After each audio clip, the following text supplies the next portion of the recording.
नमस्कार मंडळी, स्वागत आहे तुमचं आमच्या चॅनलमध्ये। आवाज महामुंबईचा, शोध बातमीचा, कौल मनाचा। चला तर मग आमचे चॅनल लाईक करा, शेअर करा आणि सबस्क्राइब करा। धन्यवाद।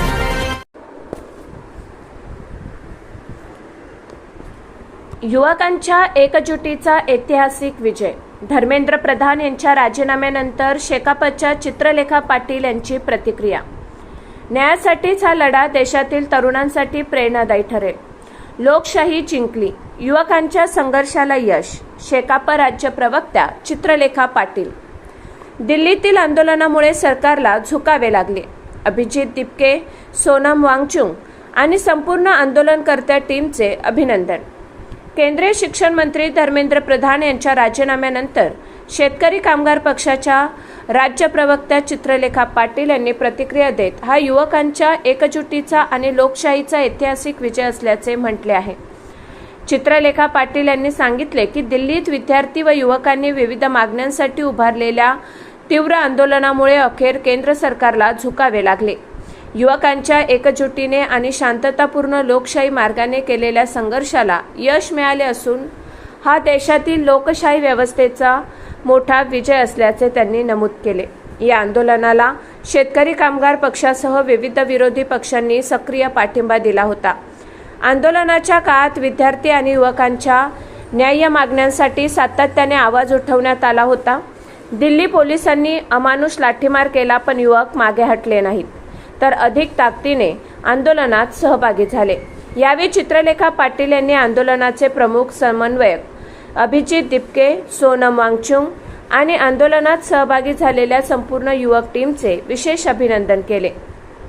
युवकांच्या संघटित शक्तीमुळे लोकशाही अधिक बळकट झाली असून न्यायासाठीचा हा लढा देशातील तरुणांसाठी प्रेरणादायी ठरेल असा विश्वास त्यांनी व्यक्त केला। आवाज महामुंबईचा चॅनलसाठी धम्मशील सावंत, अलिबाग।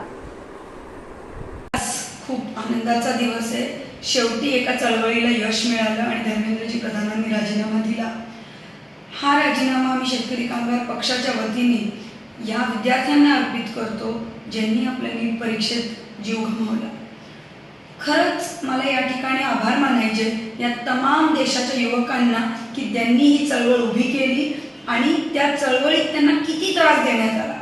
म्हणजे त्यांना मारलं, त्यांना आमच्या विद्यार्थी संघटनेच्या अध्यक्षाला जवळजवळ 13-14 तास पोलिसनी बेकायदेशीर डिटेन्शनमध्ये ठेवलं, घरातनं उचलून नेलं। अशा वेळी सुद्धा सगळे विद्यार्थी पेशंट राहिले आणि स्वतःची मागणी पूर्ण करून घेतली। मला सार्थ अभिमान या पुढच्या भारताचा आणि खरंच पुन्हा एकदा दाखवून दिलं की भारत किती डिक्टेटरशिप आली, कितीही हे हुकुमशाह आले, तरी भारत हे शाहू फुले आंबेडकरांच्या विचारावर चालणारा भारत आहे आणि इथली लोकशाही कधी मरू शकत नाही जोपर्यंत आपली सारखी जनता एकत्र आहे।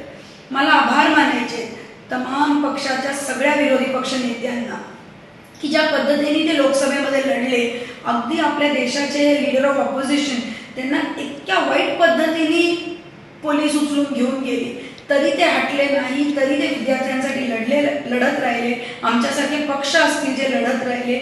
मी त्या सगळ्यांचं या ठिकाणी ज्यांनी ही लोकशाही जिवंत ठेवायला प्रयत्न केला त्या सगळ्यांचे या ठिकाणी आभार मानते आणि अपेक्षा व्यक्त करते की ह्यातनं आपण काहीतरी शिकलं पाहिजे, की ह्यातनं आपल्याला दिसून आलं की किती आपली लोकशाही धोक्यात आहे आणि नक्कीच पुढच्या पिढीनी आणि पुढच्या राजकारणाच्या दृष्टीने हा विचार करण्यासारखी गोष्ट आहे। परत करू।